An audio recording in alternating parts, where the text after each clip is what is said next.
बिस्मिल्लाहिर्रहमानिर्रहीम। अस्सलाम वालेकुम वरहमतुल्लाहि वबरकातुहू। नाजरीन, आप देख रहे हैं स्कोप ट्रेंड्स होराइजन। नाजरीन, तारीख में कुछ जंगें ऐसी होती हैं जो सिर्फ सरहदें नहीं बदलती हैं बल्कि इंसान के अंदर का नक्शा भी बदल देती हैं। और फिर कुछ जंगें ऐसी होती हैं जो कभी ख़त्म ही नहीं होती। कोरियन जंग इन्हीं चंद जंगों में से एक है। ये जंग न मुकम्मल जीती गई, न मुकम्मल हारी गई और न ही कभी ख़त्म हुई। ये जंग बस छोड़ दी गई। और याद रखें नाजरीन, जब जंगें छोड़ी जाएं तो वो ख़त्म नहीं होते, वो खामोशी के साथ नस्लों में सुरायत कर जाती हैं। 28 जुलाई 1953 दुनिया के लिए ये एक आम सा दिन था। अखबारात ने लिखा, कोरियन जंग ख़त्म हो गई। रेडियो पर ऐलान हुआ, सीज़ फायर, तैयारे वापस मुड़ गए, तोपें खामोश हो गईं और बंदूकें ज़मीन पर रख दी गईं। दुनिया ने सुख का सांस लिया। लेकिन नाजरीन, कोरिया ने नहीं, क्योंकि ये दिन अमन का दिन नहीं था। ये दिन सिर्फ ये मान लेने का दिन था कि अब मजीद मरने से किसी को कुछ नहीं मिलेगा।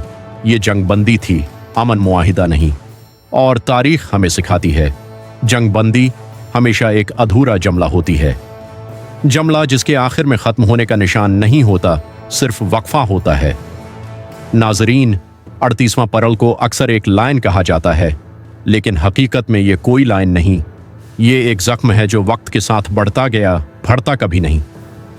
ये लकीर किसी जंग के बाद नहीं बनी थी। ये लकीर जंग से पहले एक कमरे में चंद अफसरों ने नक्शे पर खींची थी। न कोई कोरियन मौजूद था, न किसी कोरियन से पूछा गया। एक पेंसिल स्ट्रोक और एक कौम दो हिस्सों में कट गई। माँ शमाल में रह गई, बेटा जनब में, भाई उधर, बहन उधर। ये हमें याद दिलाता है नाजरीन, जब ताकतवर नक्शे बनाते हैं तो इंसान आदाद में बदल जाते हैं। डीमिलिटराइज्ड जोन नाम सुनकर लगता है जैसे ये अमन की अलामत हो, लेकिन हकीकत ये ज़मीन का वो टुकड़ा है जहां दुनिया की सबसे ज़्यादा फौज खामोशी के नीचे छिपी हुई है।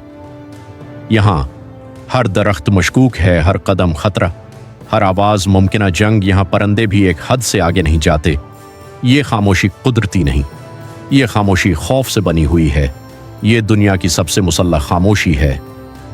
नाजरीन, हम अक्सर शमाली कोरिया को पागलपन कहकर नज़रअंदाज कर देते हैं, लेकिन असल सच उससे कहीं ज़्यादा खौफनाक है। ये एक साइकोलॉजिकल स्टेट है। यहाँ रियासत माँ है, बाप है, उस्ताद है, और खुदा भी यहाँ शहरी शहरी नहीं, वो सिर्फ गनती हैं। यहाँ खौफ एक हथियार है, क्योंकि उस निज़ाम को दुश्मन चाहिए। अगर दुश्मन बाहर कमज़ोर हो जाए तो दुश्मन अंदर तराश लिया जाता है। ये मुल्क जंग से नहीं, खौफ से चलता है। नाजरीन, जनूबी कोरिया को अक्सर सक्सेस स्टोरी कहा जाता है, और ये है भी, लेकिन ये कामयाबी खुशियों से ज़्यादा कीमतों की कहानी है। ये तरक्की आई, फैक्ट्रियों में बहते पसीने से, तलबा की नींद से, नस्लों की जहनी थिकन से। ये मुल्क अमीर है लेकिन बेचैन, ये आज़ाद है लेकिन यादों से भरा हुआ। ये तरक्की हमेशा जंग के खौफ के साए में पली है। ये वो मुल्क है जो आगे बढ़ा लेकिन पीछे मुड़कर देखना कभी नहीं छोड़ सका। नाजरीन, कोरियन जंग का सबसे बड़ा जर्म सियासी नहीं था, ये इंसानी था। भाई भाई से जदा, माँ बेटे से, बीवी शौहर से। और ये जदाई चंद सालों की नहीं थी, ये पूरी जिंदगी की थी। जब 60 साल बाद दो बूढ़े शीशे के पार एक दूसरे को देखते हैं तो वो मुलाकात नहीं होती, वो एक जनाजा होता है जो जिंदा हालत में पढ़ा जाता है। सच ये है नाजरीन, कोरिया इस जंग का मालिक नहीं था, ये मैदान था। अमेरिका अपनी आलमी बढ़तरी बचा रहा था, चीन अपनी सरहद और नजरिया, और कोरियन वो सिर्फ दरमियान में थे। ये जंग हमें बताती है कि बड़ी ताकतें अक्सर छोटी कौमों को शतरंज की बसात समझती हैं। कोरियन जंग एक तजुर्बा थी। यहाँ दुनिया ने सीखा, एटमी ताकतें बराह रास्त नहीं लड़ती, वो दूसरों के जरिए लड़ती हैं। यही मॉडल बाद में वियतनाम बना, अफगानिस्तान बना और मशरक़ी वस्ती बना। कोरिया पहला जख्म था लेकिन आखिरी नहीं। आज भी जंग जिंदा है नाजरीन, आज भी कोरियन जंग ख़त्म नहीं हुई। ये मिसाइलों में जिंदा है, ख़बरों में जिंदा है और खौफ में जिंदा है। ये दुनिया का वाहिद ख़ता है जहां दूसरी जंग अजीम अभी तक मुकम्मल ख़त्म नहीं हुई।